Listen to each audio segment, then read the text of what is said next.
Well, so the hope aspect of this equation, we wins. We'll discuss how we get the wins in a little bit, but the hope aspect, you mentioned that DJ Lagway playing early, playing well is something that would sell hope to the future, right? But in the magazine, you also talk about how it really may not be great for Lagway to play too much too soon because it could stunt his development. And, so do you think we see a lot of Lagway? And if we don't, is that actually a good sign? So, I mean, I guess it depends on how Graham Mertz plays and how the offense is doing. Yeah. I think Mertz is, you can see a path where Mertz can take a step forward. I'm Mhm. doubtful it's going to be a giant step forward, which means you're going to have to see the defense take a giant step forward in order to see Florida be truly successful. But look, Lagway's the backup quarterback and he's never taken a snap at the college level. I think you have to get him into games and get him into games early, if for no other reason, just to start to get his feet wet. Because the last thing you want is for Mertz to go down with like a broken collarbone again in like the game against LSU or something, or maybe even earlier. Let's say the game against Tennessee, and all of a sudden you got a guy on the road against the Vols who's never thrown a collegiate pass. Like that's malpractice just as much as getting him in too early is malpractice. So it's a delicate balance. And this is one of the complications of having your signature quarterback in your third recruiting class. Had he been in the second recruiting class, like they had with Jaden Rashada, Right. if you had him in the second recruiting class, you'd have a guy who kind of got his feet wet last year, maybe, towards the end of the year. Yeah. Mertz goes down and you've got Max Brown in there and Lagway's sort of the backup to him. And you have that pathway to get to Lagway, and people are going to show patience because, hey, we all understand that, really 2024 is the right year. The problem is now we're in 2024 Yeah. and he's a true freshman. And that's just sort of the reality. Lagway's got a lot of ability with his legs. And I Mhm. think one of the things you're going to see is similar packages to the type of stuff that Dan Mullen had for Anthony Richardson. Now, the danger to putting him in is if he does the same stuff Anthony Richardson was doing, and all of a sudden, it's Got the explosive play after boomer. explosive play after explosive play, you're not going to be able to keep the tidal wave of keeping him back. Right. That's one of the things that actually cost Dan Mullen his job, was sticking with Emory Jones instead of just throwing Anthony Richardson in there to the Wolves, even though that might have been the wrong thing to do for Richardson's career. So Mhm. one of the things I did point out is that is maybe a benefit to Napier staying as his offensive coordinator, is that he's sticking to his guns rather than making changes for the sake of making people happy. Yeah. Now you can say that's a good thing because he won't throw Lagway to the Wolves, Right. but you can also say that Mullen did the same thing with Todd Grantham back in 2021, and all of a sudden that turned into a disaster. So, Yeah. look, I think at the end of the day, it's still going to come down to if Mertz plays great, then we won't see a whole lot of Lagway other than mop-up duty. Certainly, I think he'll get a lot of snaps against Sanford.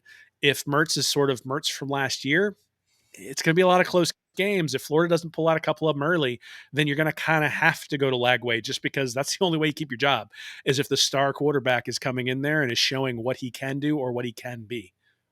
So do you think there's any chance, and let me preface what I'm about to say by the fact that I do not in any way equate this team to the 2006 national championship team, but it was a scenario where you had a seasoned veteran and then you in Chris Leak, and then you had Tim Tebow, who incredibly highly recruited, lots of fanfare, great on his feet, and he kind of provided a little change of pace, a little lightning bolt. In those games, do you think that there's a chance we see a situation like that where there is, design packages that are literally the exact opposite? And I know this is similar to what you're saying about Anthony Richardson, but I think about how successful Florida was with Chris Leak and Tim Tebow. I almost think Emory Jones and Anthony Richardson, they're almost a little bit more similar than like a Leak and a Tebow was. And I think that that's probably the case with Graham Mertz and DJ Lagway. Could we see a package like that? Would that work? I'll get right back to chatting with Will, but first, I want to give some major love to Meldon Law, as they are the official injury law firm partner of the Florida Gators. They have been serving North Central Florida for over 50 years, and they handle personal injury cases consisting of car, truck, motorcycle, pedestrian, dog bite, slip and fall, and more. Consultations for all matters are completely free. You may not need them today, but do me a favor and follow them on social media using the links in the description. I appreciate Meldon Law for their support, and I hope that you guys will check them out too. I mean, so I think a lot of that depends on Mertz. I think one of the things that the Swamp Kings documentary kind of missed when it was, and part of it was Leak didn't participate, but one of the things they missed is that Leak made some really big plays with his legs in that South Carolina game that probably saved Florida's national championship season because he was at least able to function within that space. Now, look, Tebow certainly brought an enormous amount of value, but I think he only threw something like 28 passes or 30 passes. So much more a leader of that team than that documentary led them to believe as well. But, Well, I'll send my editorial notes on that later. So irrespective of that, yes, Lagway has a completely different skill set than Mertz. So the issue that you're going to run into, I think, is that if you put him in and it works, then you're not going to get a whole lot of credit for it. Right. If you put him in and it fails. So think about the play last year with ETN where they snapped the ball through the quarterback's legs and it gets stuffed by Georgia, right?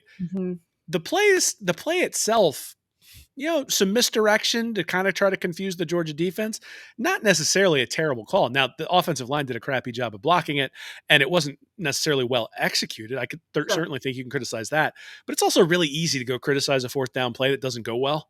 Yeah. After it hasn't gone well. Like you go make the play call, right? It's a whole lot harder when you're the guy who's got to make it beforehand. So again, this sort of goes back to that moral hazard of Gator fans, I don't think should look at the result of the play and make a determination as to whether he did the right thing. But that's what's going to happen. Right. And so if Lagway comes in and throws a pick, all of a sudden we'll be like, that bum, why would he have done that? Right. And it's not Lagway who's the one getting blamed. It's going to be Napier who's the one that's getting blamed. So to me, it's going to come down to his backbone. It's going to come down to how much does Napier really believe in Lagway? How much does Napier believe in Mertz? And then how much does he believe in the maturity that Graham Mertz has shown? Because one thing, I think everybody loves Graham Mertz as a person. I think most of us who look at him analytically or look at the film see holes in his game.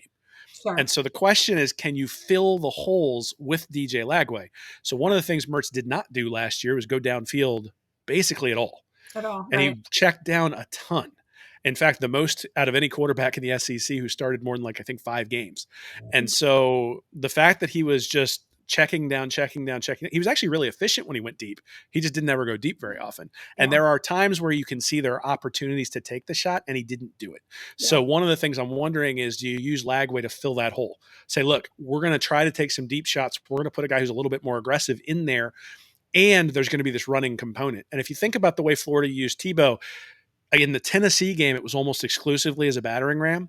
And then in the LSU game later that year, you had the jump pass, but the pass most people forget is the one where he sort of faked a step or two to the line of scrimmage and then dropped back and hit Lewis Murphy. And all of LSU's defensive backs had come up and Murphy was 20 yards behind everybody. And it was just a post for a touchdown and the easiest throw Tebow will ever have in his life. Those are the sorts of things I think they might be able to build in, as defenses don't necessarily know what Lagway has, what skills he has and what skills he doesn't, especially if early on, say at Tennessee, that game early on, he's essentially used in 3rd and 1, 4th and 1 situations to help open up some holes. And then maybe later on in the year against Georgia or against Texas, now you're using sort of an offset of that. I will say, one of the things Napier did very well last year was he really did a nice job of putting Trey Wilson in different positions in the field to make the defense struggle in terms of knowing what personnel to be on the field. And that's something you can do with Lagway and Mertz. You might even see both of them on the field at the same time, just to make sure the defense doesn't really know what's coming and can't substitute in the right way to get the right guys out there.